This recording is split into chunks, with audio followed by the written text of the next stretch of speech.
Well, happy, beautiful, amazing day. Welcome to this episode of the Dr. Bob Rakowski Podcast. For those of you, especially in the Midwest, you're going to love the idea of talking about Lyme's. And yes, there are real solutions to Lyme's.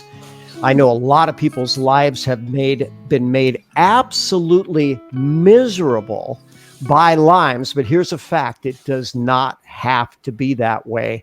So joining me very, very shortly on both Instagram Live and for a recorded podcast, we're going to have Dr. Kyle Warren, who's a chiropractor, passionate about health, a family man, and someone who more or less by necessity started optimizing his ability to treat patients with Lyme's because, I actually hadn't talked about the why just yet, but I think it's probably because they weren't getting the care that they needed and we're not moving forward. So, all right. So, Dr. Kyle, how did this? Well, let's just go back with your backstory. So, how did you get passionate about health? What anything specific happened? Well, yeah, as a kid, I was actually just sick a lot.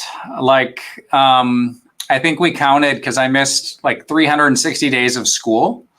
I would miss 30 to 40 days every single year.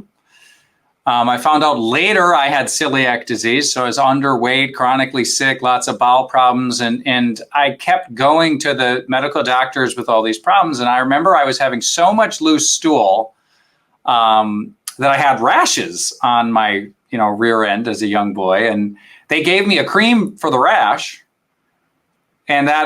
but I kept having all the diarrhea and the problems. So that was the beginning of kind of this cycle of just going to doctors and not really getting at the core of what the problem was. And it was actually years into this process, it was a chiropractor who was like, hey, why don't we stop, dairy? Why don't we stop gluten? And why don't we do some probiotics, which this is in the 90s. So going to a doctor and saying, I'm going to give you bacteria to eat instead of an antibiotic, was like mind-blowingly crazy. And I did that and was significantly better very quickly. And I was like, what on earth? Now, what's very quickly? We talking about a few days, weeks, months? What's quickly? Well, now you're getting back to to me, it was within a month. Okay. So it was very quickly, but I was a young boy and kind of didn't even know what had happened. When in high school, I had a injury in soccer. I had a 10th, 11th grade, and I had the same kind of thing. I'd gone to the doctor, gone to the PT, and kept pulling what was my right hip flexor. And I don't know why, but it took us 9 months to get to the chiropractor after going to see all these other doctors, and he adjusted me and was able to help it. So I never hurt that hip again. And I was to the point playing soccer and basketball and these things too. I was like, I don't know what he did, but this is the second time he's pulled this off. And I was like, I want to know what he does and I want to do what he's doing. And so that started me down the road of chiropractic because I just had a chiropractor who had helped me with my problems. Well, how beautiful is that? And by the way, we have a similar story, right? A chiropractor helped me tremendously. And I think that's most of the best. We had a period of time, which I think was a bad thing, where insurance was pretty generous with chiropractors. And what made that bad is, people got in it for the money. And I'll tell you what, I don't think chasing money is ever the noble reason to choose what you do in life. No. But you wanted to help people like you were helped. And so let's have this discussion of roots cause, and then we'll pivot to Lyme's. So when did you finally come to the realization that, okay, that maybe there's something behind not just my problems, but I'm going to create a bridge here to most people's problems or everybody's problems? Yeah, that's where, I realized in my journey that medicine very quickly was quick to kind of go at symptoms. And if you just pull back the cover just a little bit, I started to realize, well, that's not really where the symptoms are coming from or the source of the symptoms. And as I started, it's kind of one of those things, once you start seeing it, you can't unsee it. And so as you see, even a simplicity of, I'm sick, take a Tylenol. Well, the fever that you get is designed for your immune system to help you fight something off. And you're actually pushing your own immune system down in the battle. And so as I got into chiropractic school, what I loved some of the philosophy of the body is intelligent. And the body heals itself if you can get rid of bad toxic things and you can add in good healthy things. And that on a fundamental philosophical level was what I thought, we really should be doing as doctors and as health practitioners. And then I remember looking up medications and realizing so many of the medications we give, they're blockers and inhibitors. And I go, how can you be healthier? You know what you need to be healthier, Dr. Bob? You need to be blocked more. You need to be inhibited more. And I just remember this disconnect happening as I started my education process and going, I want to take a booster. I want to take an enhancer. I want to take a modulator. I want to take something that's going to actually improve the function of my body rather than, oh, this is broken. If I break this other thing over here, it'll even out. I was like, that just didn't make sense. And really what I became passionate about was I don't want to break something to fix something else. I want to give a little spin on that too. So there was a guy named John Lee, and he was a good medical doctor, and he wrote a book, What Your Doctor May Not Tell You About Menopause. And he suggested everyone was progesterone deficient and everybody should take it. But where he was a little wrong was we're all estrogen toxic. And there should be a balance of estrogen and progestin. Mm-hmm. Well, estrogen was way too high, progestin was low. So instead of just being estrogen toxic, he made them estrogen and progesterone toxic. Yes. But you know what? That's the medical model. With that said, he probably did help a lot of women. But, how wonderful that you had that foresight. Why don't we enhance physiology rather than block it? That might be a really good idea. So now Lyme's, you live in not the Lyme's capital of the world, but you certainly have an area where there's a lot of deer ticks, a lot of people in the woods. So let's talk about that journey. Sure. So Minnesota's number 5 state in the country for Lyme, and Wisconsin's number 4. And, in this part of the country in the summer, we're going up to cabins and doing lots of outdoor activities. So it's not New York or Pennsylvania, but it is certainly in the hot zone for Lyme disease. Now, what happened was my wife, coming right out of school in 2010 when I graduated, became very, very ill. She'd been athletic and had done, soccer in college and sports in high school. And we went for a walk one day, just a walk, and she couldn't make it home. I mean, I physically carried her home and was like, what's happening? She was weak. She had dysautonomia. She had POTS.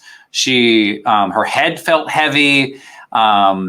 She couldn't cognitively think and talk with me right. And we were wondering, what's going on here? And we started you start visiting doctors trying to figure out what's going on. And I have resources at this point in time because I was going to do, I'll call it kind of sports chiropractic with some nutrition, right? I was a cross country runner and a track and field runner. So I'm loving the Olympics right now. Love to see all the track kind of get back in there. So I thought I was going to help soccer players and basketball players and runners and do a lot of sports nutrition, which I love. And then my wife got like disabledly sick, like to that level. And so I kind of went just on a quest to learn what was wrong with her. I think at a certain point, I went to 28 seminars in a row. And my wife asked if I could stay home one weekend to be with her. But it was just all hands on deck to go, what on earth is happening? And it took me 3 years to figure out she had Lyme disease. Because I ran the standard test for Lyme, and then it was negative. And this is why I'm very passionate about good testing, because if you run bad testing, I actually think it's more misleading to people than if you run nothing. Because anytime anybody asked me about Lyme disease, I said, no, I already checked that, not knowing I had run old, outdated tests from the mid-90s that have a 30 to 40% miss rate. And I always tell people, if your deck inspector missed 30 to 40% of the problems, you wouldn't feel confident to hold a party. But that's the testing and the level it's at currently Lyme. So once we found it was Lyme, then kind of had a second stage of the problem, which was, okay, how do you solve it? So I didn't realize I was jumping into such a big can of worms. Well, I want to say a few things about that. One, you're right. I like that statement. Bad testing is worse than no testing, because a false negative or a false positive can be very, very, very misleading. And by the way, I read a book called Should I Be Tested for Cancer? Maybe Not. Here's Why. I read that a few decades ago, and they said the level of false positives don't make it worthwhile. So they shouldn't do this generalized screening. Now, think about that as a statement. Now, things have advanced and improved since that point in time. But when you start looking at Lyme's testing, is there a special type of Lyme certification? Is there a special type of doctor people should look for? Tell me about that. Well, yeah, so to just give a brief history of Lyme. So we discover Lyme in the mid-'80s. And then the standard gets set by about the mid-'90s. They're actually following the HIV model of testing, which is a screener test followed by a more thorough test.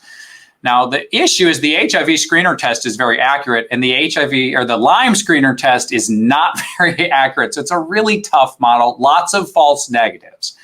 So right now, I think there's really two labs that are running a terrific panel. Both Vibrant and IGeneX run really, really thorough panels. And here's the keys that you're looking for in Lyme testing and advancements.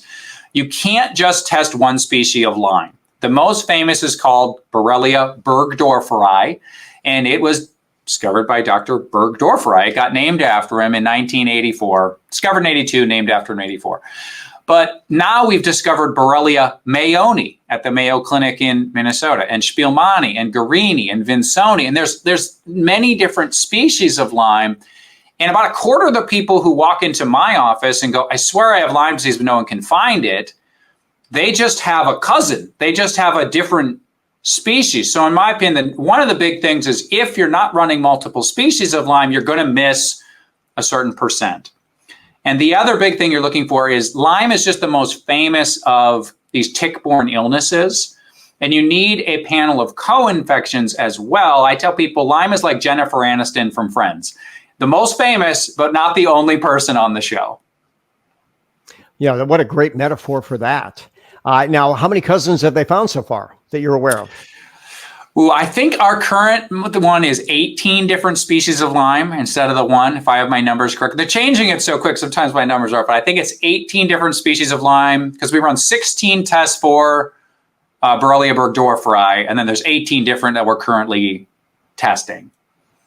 Now, I might just ask, for a patient's perspective, what's the cost of that testing? The testing, we run it for about $1,500.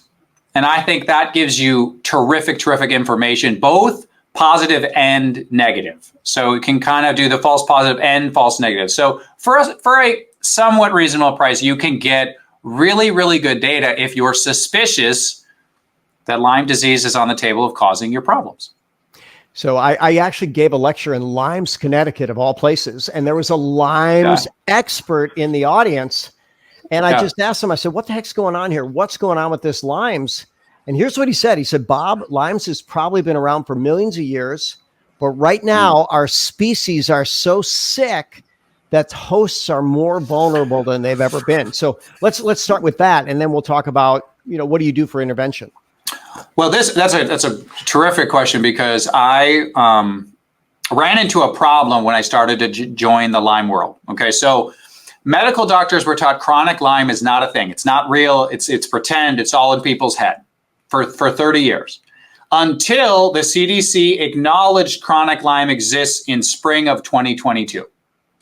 So for 30 years, doesn't exist, not real. Boom, it exists now. Yay. Okay. And the NIH funded research for it last summer.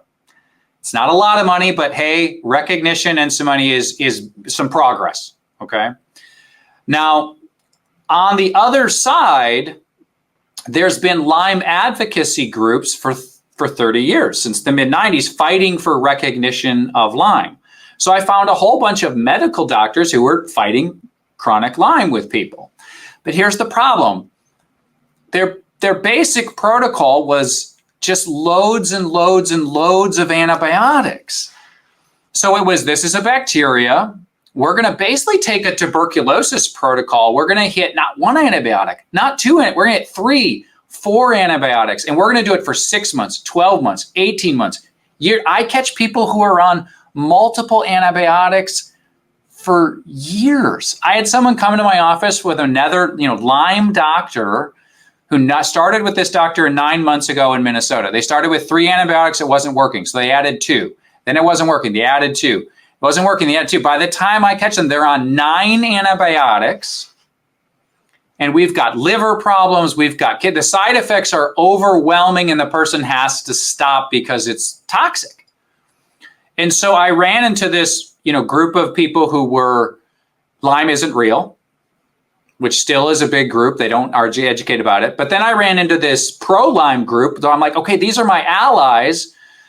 But the vast majority of them, it's a very heavy antibiotic protocol, and it's not very functional. I'm going, okay, but why is the immune system not working? And there's a small subset of Lyme doctors who are trying to help the immune system be better. But this has been my kind of space in the Lyme world is I really think just really attacking the Lyme with these high antibiotic protocols is at very least a double-edged sword. And I ran into Jacob Leone, who's a naturopath who did some research with Johns Hopkins in 2020 on Lyme, Babesia, and Bartonella, the two big co-infections. And I love the way he put this. He had my number one goal with all my Lyme patients, this is looping back to your question, is to restore proper immune system function. My number two goal is to go help you kill the bug directly. And he and when I was talking with him, he goes, and I didn't mess up the order.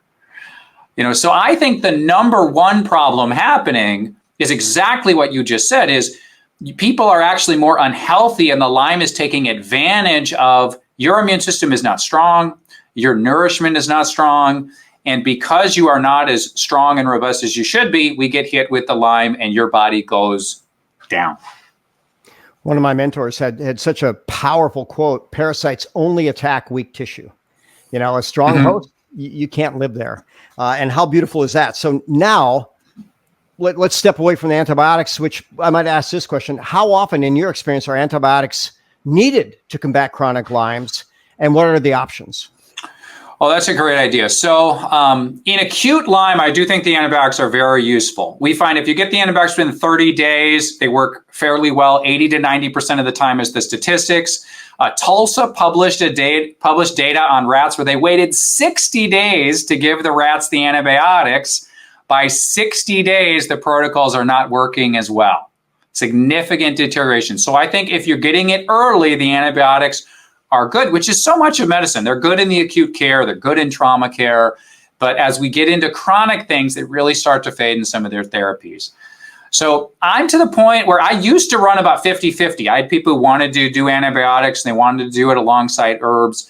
And some people just want all, herbs and nutrition and things like that. But after 4 years of watching that, I found my people doing the antibiotic therapies weren't better faster, took about the same amount of time. They had more side effects, and they actually had it coming back more, meaning they'd stop the therapy and it would come back 6 months, 12 months later. And so at this point in time, we're only doing antibiotics in the chronic, maybe 10% of the time if you have some specific patterns. But 90% of the time, I think, honestly, herbal is really a much more effective, less side effect way to go once it's chronic. And chronic really means anything over, maybe 3 months. Now, the lab that you use, does it culture versus natural botanicals, or is that your own experience to kill the Lymes and the co-infections?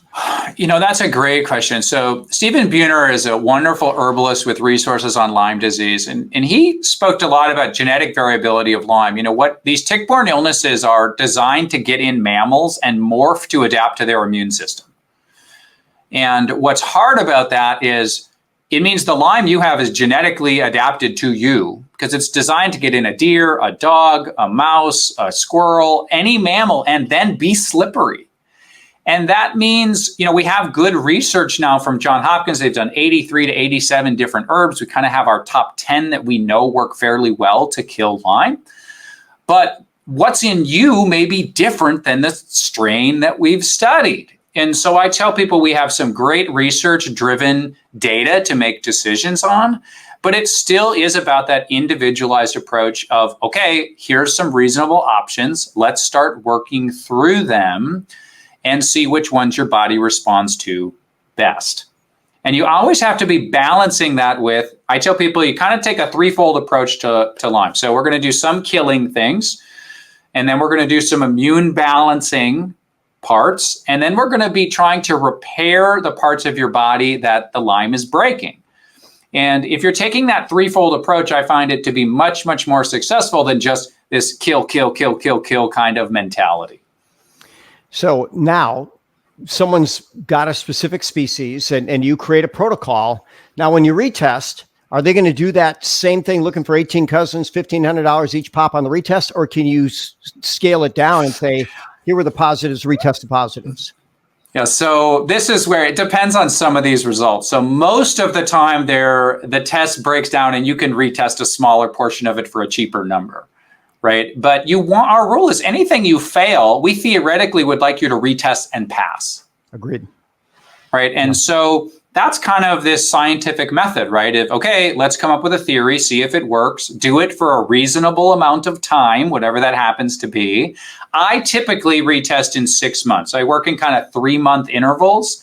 And I tell people I often take 2 swings of the bat before I'm going to retest because it's a little more expensive of a retest. We don't want to retest so quick. So sometimes I want to make sure I've done enough that we have a reasonable chance that the test looks better and you've made improvement. How long does it typically take to eradicate your standard case? That's a question I get frequently. And I ask every Lyme doctor at every Lyme conference I go to that question. And I have for about the last decade. How long does it take to get better? I always get the same first answer. Well, it depends. Right? That's my first answer. But if I press most doctors on it, I will get a 6 to 18 month kind of time frame or a 1 to 2 year kind of time frame is that typical response. And I think that's because as the bug goes chronic, its life cycle is much slower, its metabolism is much slower. And so you're dealing with something that's definitely a marathon, not a sprint. And that's frequently where we go. Now, 1% of people respond within a month. 3 times a year, somebody walks in my office at 6 weeks. It's all gone. I feel so much better. Yay. Can I stop everything? And I'm like, hold on. Let's do it long enough to make sure stuff doesn't come back. But, I tell people in my office, I think about 15% of people are clear by about 6 months. About 70-some% of people are clear by about 12. About 90% of people clear by about 18 months. And what's the difference? What's the difference in those cases? Is it resilience in the patient? Is it compliance with the protocol? What is it? Really, it's how many other factors you have against you. If you have a loving family versus a toxic relationship and a stressful work environment and bad nutrition, the more things I stack against you, typically the more complicated it gets and the longer it takes to unwind. I have some testimonials up, and I have a patient who has a pretty rough case of Crohn's disease that we're fighting, got bit by a tick. That one took longer. Because I've got these cofactors. The other part is 93% of people who have chronic Lyme did not get Lyme by itself. You have these co-infections. So if you have Lyme plus Babesia, which is one I did this morning, that's the most common combination because those are the 2 most common tick-borne illnesses. She has 2 things.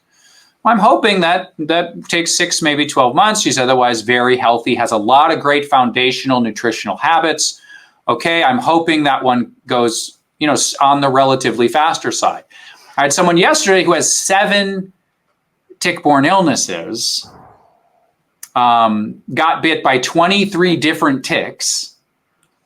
And so that's more of that's probably going to take longer because I just have, it's a more complicated picture. But this is also where accurate testing can help you kind of set that expectation, here's my hormones, here's my nutritional status, here's my Lyme, and I have 3 things or 7 things. And what we find is if you can tell a patient, look, this is a little more complicated than average, this is where I expect it to be. If you're faster, great. It makes sense to people. And I tell people, try to give you an honest estimate, right, based on my experience. Because now my wife got sick in 2013 and she was better by, this all rumbles together with when I had children and their ages. But she was better by about 2016. So now she's been better for like 8 years. And so I tell people, look, I've lived this. I know you can get better. I know you can live a healthy life. You can do everything in life you ever dreamt of doing, because I'm, living proof of that with our family. But it does take some time to make change. Yeah, it definitely does. And by the way, you inspired a thought to share. If someone has Crohn's, medicine will often give immunosuppressant drugs.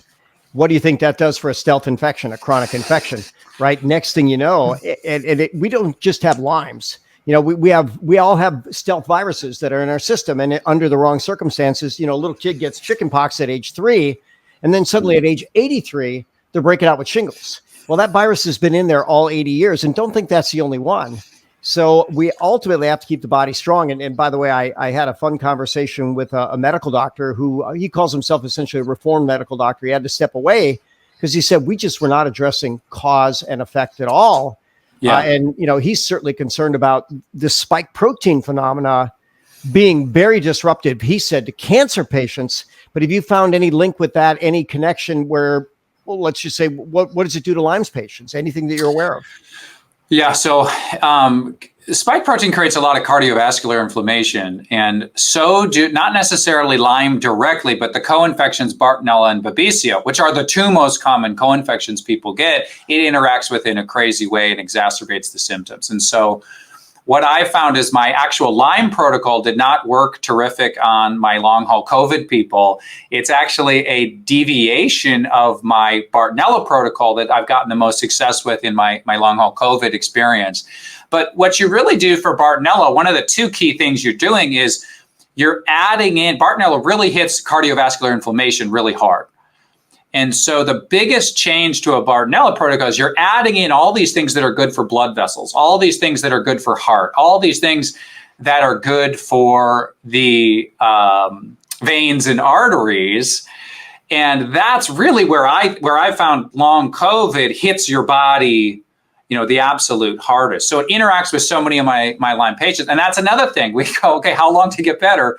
Well, if I've got Lyme plus Bart plus a really rough COVID experience, once again, you just try to get patients' history and go, okay, there's just every layer you add, I'll help you unwind it. But I typically, it's like you're adding a string to the knot.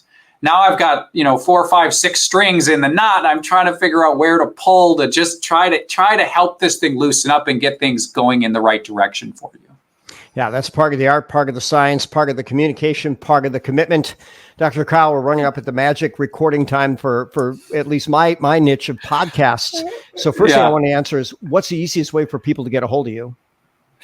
So our clinic is restorativhealthsolutions.com, and we have then links all over from there. So that's probably the easiest way. Okay, I'm going to put that in the link. So now, in your final wrap up, what's your message for the population out there? Could be the Lyme's population, could just be anybody in general. What message do you want to leave our listeners with?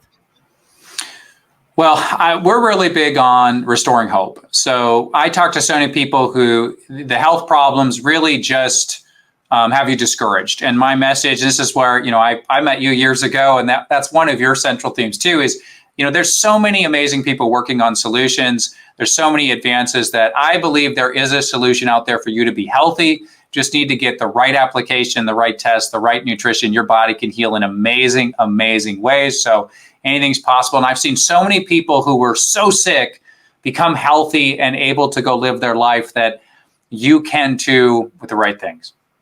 Yeah, I love it. And by the way, I had a cancer patient, stage 4. He was sent home to die. And we didn't completely turn him around. We got him feeling so much better so fast. I asked him, I said, what advice do you have for future patients? He says, don't lose hope.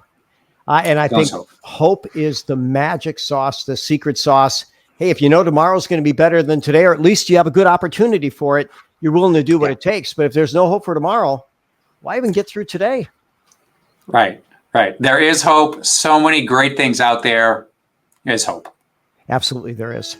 Thank you all for listening. Reach out to Dr. Kyle. You know what? His specialty is Lyme's, but I promise you, when you go after root cause, if you're anywhere in his neighborhood, you're going to want to check him out.